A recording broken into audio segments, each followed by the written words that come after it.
Hello and welcome back to the 10, your favorite Big Ten betting show. I'm your host, Greg Waddell, with Doug Kezirian today, and we've got a great show planned here in Big Ten country on the Bet River Sports Network. We'll take an early look at the national championship game. Curt Cignetti has taken the Hoosiers to the mountaintop in just 2 years, and all that stands in their way. Fernando Mendoza's hometown team, the Miami Hurricanes, and a special run on their part as well, getting to this point in the season. We are going to do 2 episodes this week. So today we'll just do a very early look at the national championship game, and we'll give our more detailed thoughts and finalize plays on the Friday version of this show. We've also got 4 great Big Ten hoops games to speak to tonight on the Wednesday night cards. And as you are betting college hoops tonight, please do keep in mind, we've got an awesome weekly profit boost promotion ongoing here at Bet Rivers. We're giving out college basketball profit boosts from 20% to 50% throughout the week for live wagers on Tuesday, same game parlays on Wednesday, and regular parlays on Thursday. You can see the Bet Rivers app for more details. Doug, let's start with that early look at the national championship game. It is Indiana and Miami. There has been some line movement throughout the week here. Still a long way to go to kickoff, but as we sit today, Indiana 8.5-point favorites against Miami in Miami. Any early thoughts on this matchup? Just preliminary, and right now I don't have a play, and I don't think I'm going to get there. The one thing I've thought about is maybe a Miami team total under.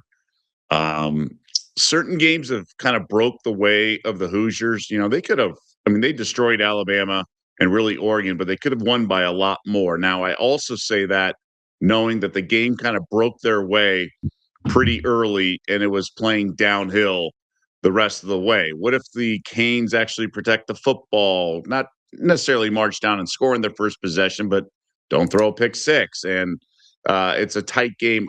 I just think the Miami offense, it's a lot of balls around the line of scrimmage. It's a lot of rushing. And if the Hoosiers scout them well, which I think they will, I think Miami's going to have a hard time moving the ball against this defense that is so strong tackling, so well prepared, doesn't beat itself. So I don't know if Indiana has to go up and down. So I think we might have a lower scoring game than we think. But gosh, these games can get away from you. And one big play here. Obviously, the Canes have a bunch of speed. So that's why I haven't pulled the trigger. But I think the spread in and of itself, to come back to that, it just feels a little high. I think if the Hoosiers kind of pull away, it's going to happen in the second half. So I'm a little apprehensive because I think you can get some better line value during the game. But that's my early read, Greg. Nothing right now, but I'm thinking Indiana kind of maybe ekes out a 10-point win, 14-point win, but it's not going to be a rocking chair win like the last 2 games. Yeah, I'm in a similar spot as you with this. I don't know how, as either a recreational bettor or a sharp or a professional sports bettor, however you want to consider yourself, I don't know how you can approach this game and feel good going against this Indiana buzzsaw, given all that we have seen. I've attempted to fade this team in the biggest spots this year multiple times. I was on Oregon last week. I was on Ohio State back in the Big Ten championship game. And look, I understand you're not supposed to let 1 week affect the next week. That's one of the worst things you can do in sports betting. But I think that I've sort of misevaluated this Indiana team in recent weeks. I did not really take seriously the fact that this team could be that much better than everyone else in the country. And I'm starting to get there. I mean, it does feel like they've had some team of destiny moments here. They're starting games, it seems like forcing a turnover on the first possession nearly 50% of the time. And when you gift Indiana mistakes and pick sixes, of course, they're likely to run away with it. But at a certain point, how many times can something like that keep happening and you keep saying it's fortune versus maybe it's preparation? Maybe this is literally Curt Cignetti and the defensive staff at Indiana and the personnel that they have being so well prepared for these games. They don't make mistakes. They don't beat themselves, and they capitalize when you do. We do know that Carson Beck, as good as he's played in this playoff run, has also been a turnover-prone player in big games throughout his career. It's not going to surprise me if he has 2 to 3 big plays that go against Miami in this game. So as far as just an early feel here, man, I was really hoping this line would have stayed around the look ahead line that was -5.5. It opened at 7.5. That's not a good number. I want under a touchdown, and it's going the wrong direction all the way up to 9 at some spots, 8.5 currently at Bet Rivers. So, for me, I'm waiting till closer to kickoff to see if there's any more changes. But I totally agree with your scout that it feels like at least a 10-point win for Indiana. And the under is probably what I would look at. Let me ask you this in general on the Miami side of things. How surprised are you that Miami is the team to get to this moment to face Indiana? Well, it depends what we compare it to. Yeah, from the middle of the season to the end of the season, yes, very surprised. But we started to see some true colors come out of some of these teams, whether it be the SEC. I mean, I already knew A&M got a very favorable schedule, which is why they were undefeated for so long. I mean, they faced 4 teams that fired their coach, if I'm not mistaken. But then they made the plays. And Ole Miss, I think the Ole Miss upset of Georgia was the most surprising. I thought Georgia was going to win this thing. So once they lost, I'm not surprised Miami beat Ole Miss. Obviously, they were favored. And, you learn a little bit about the trenches. I mean, that's one of the Hoosiers' sort of secret sauces, and that's getting overlooked a lot. So knowing Miami has been so strong in the trenches on the defensive side of the ball, particularly, and not surprised at all now that we've started the playoffs and everything. But before the playoffs, absolutely. I mean, this team was 100-1 before the final announcement on that Sunday morning in December. So the Canes have certainly put it together. I'm fascinated by the meeting of the minds, and I say that tongue in cheek with Cristobal against Zignetti. But I will say this with the line going up, talking to odds makers, they've been just, they're bracing for the worst because they know the public is all about IU right now. They want to be part of history and in on it. And then it's not just the recreational amounts either. Some of these people come in and are firing, we're talking 6-figure bets at some shops here and there, and it's all about the Hoosiers. So it's going to be interesting. We could see one-way traffic here with everyone trying to sort of be a part of that magical run and be a part of this historic run. Miami's no, chalk or anything. They've had a nice story, and obviously they're one win away from an improbable run. But the reason this number keeps going up is I think the house is afraid of the action that's coming in on the Hoosiers. They're going to make people pay for it. Yeah. Yeah, it makes sense. I think it really does. And you look at this run for Indiana, right? They've sort of gone through the other quote unquote best teams in the sport. Ohio State in the Big Ten championship was a win. Obviously, Alabama isn't the Alabama of old, but an impressive performance nonetheless. I think a lot of people would pick Oregon to beat Miami if Oregon was in this national championship game. And the Hoosiers obviously proved themselves to a different level than the Ducks. So it's not a surprise to me situationally that the whole world wants to be on Indiana, and that's going to lead to a juiced up line. Let me ask you this. If you do, if you are one of those people trying to unload on Indiana, any thought to maybe a Hoosiers alt line play here? Because I know you threw out like maybe a 10-point game. We've seen this team also just run away with games, and I'm not going to personally be that stunned if we look up and they're up 28 points with a few minutes left in this game yet again. That feels almost to me like the value play if you're going to play Indiana. Like, would you rather get -8.5, -110, or I don't know what you could get, like a -16.5 at Bet Rivers? We'd have to look. No, it's a fair point because these games can get away from you. I've gone back and forth on this Hoosiers team, and keep in mind it's one college football game. So when you're used to these Saturdays during the regular season with a long list of them, you got to be just careful and money managing and not force things and be smart about this. So that's what's given me such pause. But this is a team that was very close to losing to Ohio State, very close to losing to Indiana, very close to losing to Penn State. This has not been a cakewalk the entire year. With that being said, when the chips are on the table and they've been all hands on deck, like they've been very buttoned up, very reliable. And I've been so impressed with how they've stayed so present and focused And I think Oregon deserves a lot of credit for after the pick six, marching down the field and tying the game up at 7. But IU didn't break either, and they're just such a polished team. So I hear where you're coming from. I'm even, I know guys just firing on the money line. Just not that it's anything's easy money, but I just can't get there at minus 345 at bet. Like it's not $2 or it's a smart play, blah, blah, blah. I think I might just have to sit on the sideline. I mean, just everything I've learned over the years of betting, it's one game, it's one ticket. So, in terms of betting value and the giant unknown in these games and the stage and the pressure and a tip pass here and there, and I just think you have to kind of just do what you would do what got you here in terms of betting, and let's not force a play. But I like your idea of thinking outside the box and how this game can go. I got to see with my own eyes how the Canes defensive front measures up with this outstanding offensive line for Indiana, because that's such a big part of what the Hoosiers do.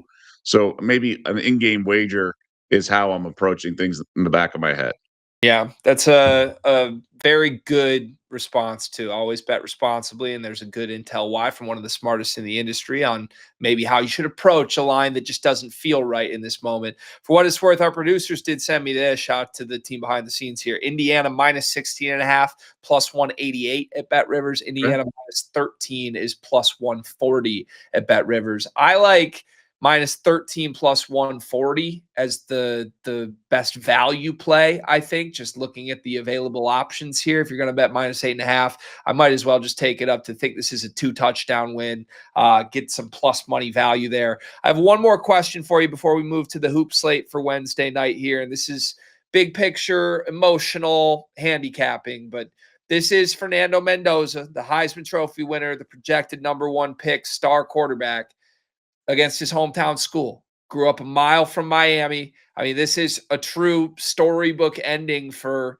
one of the more unique characters in the history of this sport. His dad played with Mario Cristobal. Here you go. That team in that city for a national championship. What do you think will be the effect on Fernando Mendoza and the Hoosiers, given where this game is being played?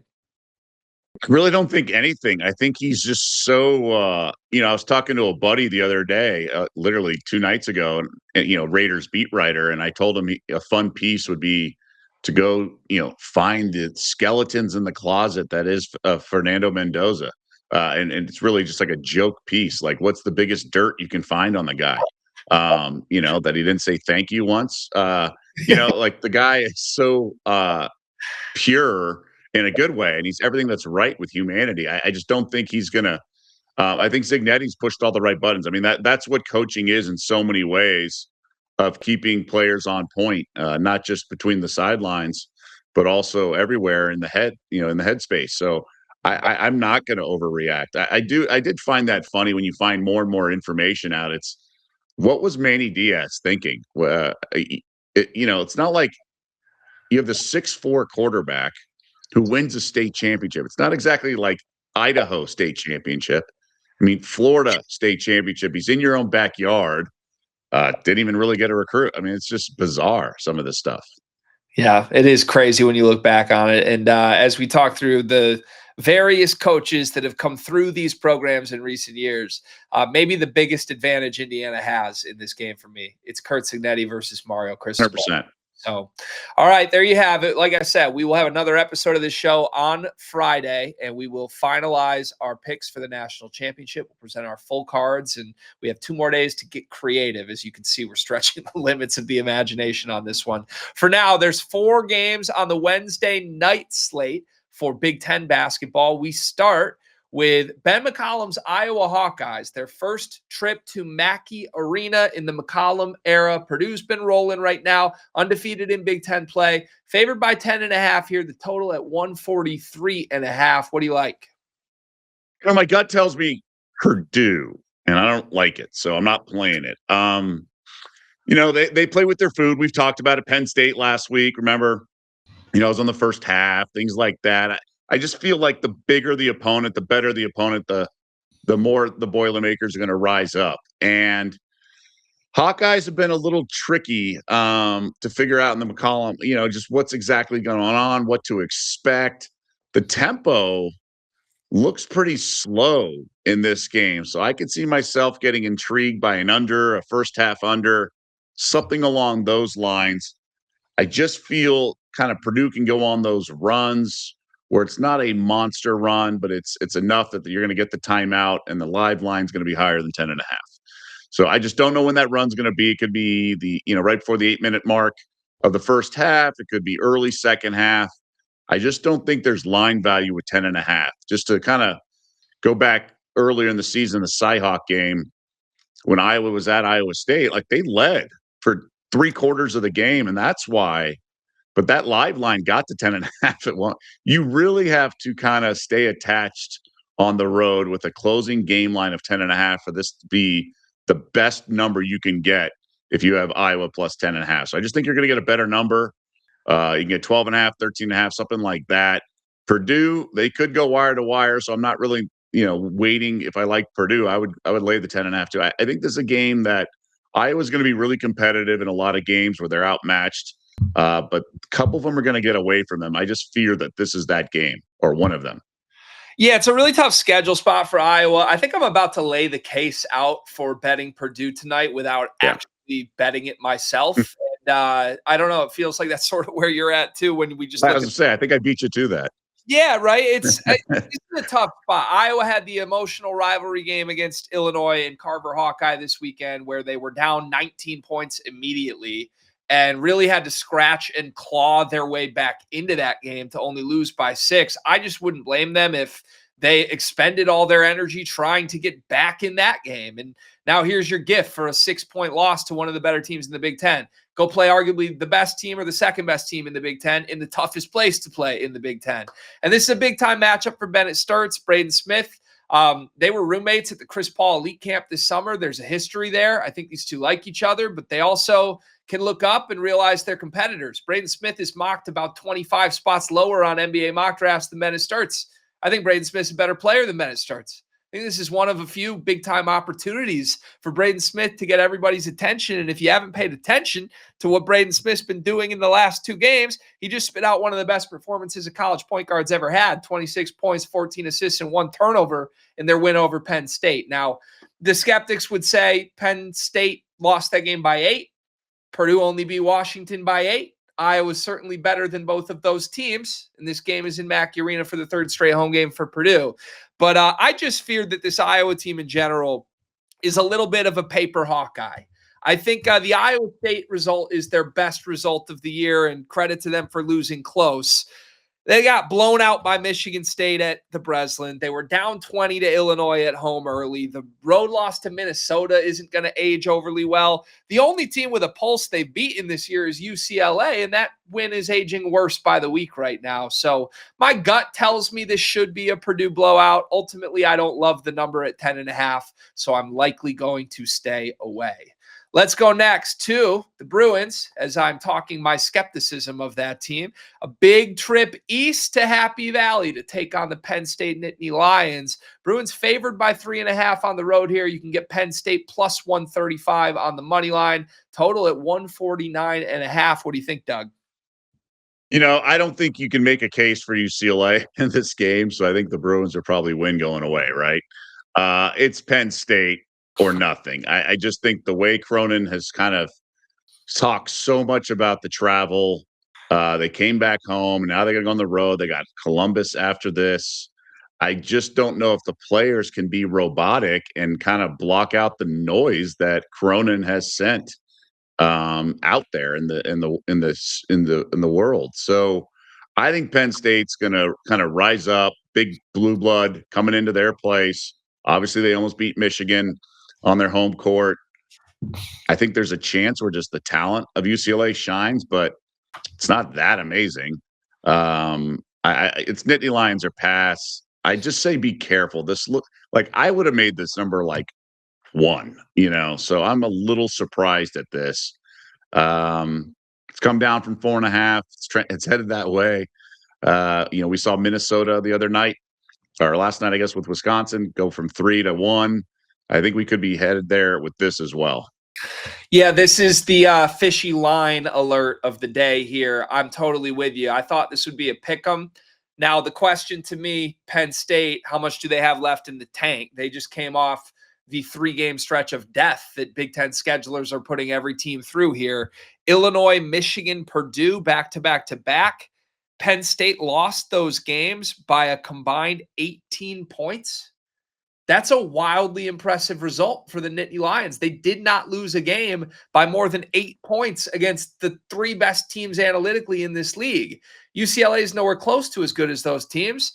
But the question is, can Penn State keep the foot on the gas? Honestly, I mean, they've got to be at least a little demoralized. They didn't win that Michigan game, and they didn't let that beat them up when they had to go to Mackey Arena next. So, I'm inclined to think that would have been the fall apart spot. They didn't.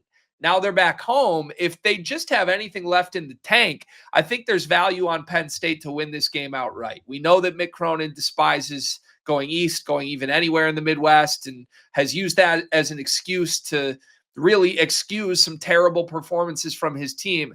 The difference between last year UCLA and this year UCLA is that Mick doesn't trust his front court whatsoever, and he didn't trust Adai last year, but the replacements he's brought in Jamerson and Xavier Booker are just not Big Ten level players.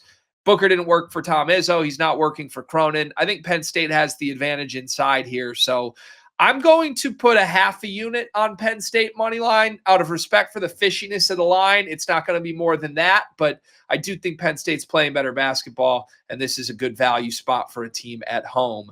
We move next to an in-state rivalry game of sorts. Illinois on the road at Northwestern in Evanston. The Illini have lost 3 straight in this building. Even though Illinois has been a pretty good program in recent years, this has been a house of horrors for them. Favored by 8.5 here on the road. Northwestern just over 3-1 on the money line. Total is 152.5. Anything here, Doug?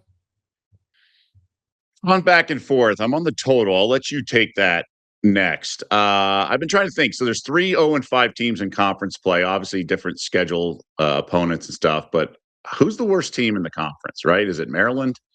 I think it might be Northwestern. Illinois, will they be professional? They had a very professional effort on Sunday to start out, like you said, up 18. But Hawkeyes couldn't hit anything to start. Had like 6 points with like 10 minutes to go halfway through the first half. I just don't. I mean, Illinois should win this by double digits. So it's Illinois or pass. I could see them kind of messing around a little bit, but the line needs to be 11.5 or something like that for me to think Northwestern can have kind of hang around. I just feel like Illinois' spurtability here, and they shoot the ball well enough, and I just don't think much of the Purple Cats here. I like the coach, but that's about it here. So it's an Illinois lean. I may get there by tip-off. Here's what I would say on Northwestern, and I don't necessarily disagree with your scout here. Illinois is the much better side. I think this team is different. The only thing I would urge caution with Northwestern is analytically, since Big Ten play has started, they're 0-5. They've dropped just 2 spots analytically per KenPom, despite that 0-5 start. And typically you see a slide like that, teams are dropping 20, 30 spots nationally. It's a very clear indication this team's not as good as we thought. As we sit here, KenPom says Northwestern's the 13th best team in this league. They're just losing a bunch of 1 and 2 possession games to teams, quite frankly, they should be able to close out. So, look, they've got the leading scorer in the league in Martinelli, and I think he's the key to the matchup here. Last year when Northwestern beat Illinois, they were able to just hunt switches the entire game and put Benham Rickhouse and Kasparis Yakichonis in isolation guarding situations. Martinelli and Brooks Barnheiser last year were too good. Illinois couldn't guard those guys. I think this is a big test for Andrei Stojakovic, who is the one wing defender that Illinois has on the roster that is an upgrade from last year, and he's been quite good in these spots this year. So, I'm looking at the total, and I appreciate you leaving it for me. I was all over Illinois on the under against Iowa, and I would call that one of the worst beats of the season. There were, I think, 85 second half points in that game, including a flurry of 30-second on the shot clock. Illinois layups and transition opportunities late that just were breaking my brain as I watched them. And that game went over by 1 on the number that I got. It went under by 1 for the number it opened at. So, it's still not like without a crazy sequence, these games are playing true to the over lately. I still think the market has not corrected to how this Illinois team plays. They play significantly slower than normal. They've had very few games into the 150 since conference play has opened. I believe we're now at 11 of 14 Illinois games that have gone under. So, as far as the forecast goes, I don't think Martinelli's going to have the success he had last year. If he hunts switches in this game, he's going to find Kylan Boswell and Andrei Stojakovic waiting for him. Those are two of the better perimeter defenders in the league. On the flip side, you could convince me that given Illinois' failures in this building, we might see the Illinois offense hit a rock in this game. I don't really see a world where Northwestern storms out the gates and blitzes them. I would think if Northwestern hangs in this game, it's much more of just neither offense can get anything going. So for me, I'm all over the under. I've already played it this morning, under 152.5 at Bet Rivers. One more game on the card tonight, and we're going to make you stay up late for it. It's a 10:30 p.m. Eastern tip. The Michigan Wolverines looking for a bounce back. Minus 12.5 at Washington. The total, 165.5. Doug, any thoughts? I think Michigan all the way. Usually these sort of funks or dips in performance happen in twos. It's not just one performance. At least that's the case in the NBA sometimes. And I've seen it in college. So I have a little apprehension, but I don't think much of this Washington team. Now, obviously the travel spot's not that great, but I don't know how the Wolverines we talk about the twos, right? The Penn State game, I'll group it with this. So maybe that is speaking to the truth of, nearly losing at Penn State, then losing to Wisconsin. So now it's a bounce back off the loss. I think you have to lay it with Michigan here. I think you just have to take that leap of faith. And again, I don't think very highly of this Washington squad. Indiana went there and won by 10. I think Michigan can step on the gas here. Some pretty ominous things happening with this Washington group. Wesley Yates has been out for almost a month. Des Claude missed the win over Ohio State over the weekend. And then when asked about Claude's availability this week, Danny Sprinkle gave a very confusing quote of basically, well, we got to practice still. Everybody's available. So I don't know if he's in the doghouse, if he's hurt, if it's a mix of both. Des Claude has certainly been in the doghouse at multiple programs before this, and that was an interesting take in the first place. I got to agree with you here. It feels like a good number for Michigan, and I'm trying not to let the game I watched in person where Wisconsin bombed 15 threes to beat my Wolverines affect my interpretation of this game. But, two things Wisconsin did that I just don't think Washington can duplicate right now. They hit twice as many threes as Michigan did. I think you've got to turn games into a three-point lottery to keep things close with the Wolverines, given how good and dominant they are in two-point range on both ends of the floor. Washington cannot shoot. This is a team that shoots 31% from three-point range and doesn't shoot threes, more importantly. 67% of their shots come from inside the arc. That's just a horrible brand of basketball to try and play against Adai Mara, Merez Johnson, and Yaxel Lendeborg. So I would think, barring Des Claude returning from an ominous injury situation and having a Nick Boyd, John Blackwell-like night, I don't think there's much of a formula here for Washington. One word of caution if you are looking to back the Wolverines. Not sure how healthy Yaxel Lendeborg is. Again, I saw it in person this weekend. He was limping around a lot in between his stretches on the court in that game. Had a brace on his back at times. Dusty May even gave a quote after that game of, hey, I think we probably should have rested him a few of these games rather than starting him. So as far as injury availability reports go, I think he's been listed as questionable this entire time. I won't be stunned if Dusty decides to just give him a game off at some point. Haven't heard that that's going to happen tonight, but obviously if the best player was removed from this Michigan team, we'd look at this game entirely different, and I do think that's on the table at some point in the near future, so we'll wait and see. All right, there you have it. There's our 4-game card for tonight. Let's close the show as we always do with our best bets for the hoop slate tonight. What do you have, Doug? I'm a little all over the place. Don't absolutely love anything, but I'm gonna have to roll with. I'm down between Michigan and Penn State. So one of the a road chalk of double digits or a home dog. I'll go with the home dog with Penn State. I think it's the right line value, but I'll just have to press with the Buckeyes against the Bruins. I don't think the Bruins are going east and going to go 2-0 here. So at least 2-0 against the spread. So I'll roll with the Penn State Nittany Lions here plus the 3.5 at home. I love the press the Buckeyes game plan already. Yeah, I totally agree with you there. Okay, you took my second favorite play of the night, so I'll lock in the obvious for me here. I'm taking the Illinois under yet again. Burn me once, shame on you. Burn me twice, shame on me. We'll see. But I think this is a really favorable number given the preferred slow brand of basketball for both of these teams. And I expect Martinelli to have less success than he had a year ago today. Reminder, we do the show twice a week here on the Bet River Sports Network. We are part of College Sports Rush, where you can also get Sports Better's Paradise with the great Jimmy Ott every single week. We will return on Friday for our full national championship preview and more weekend college hoops talk. For Doug, for our team behind the scenes, thank you for watching, and we'll see you again on Friday.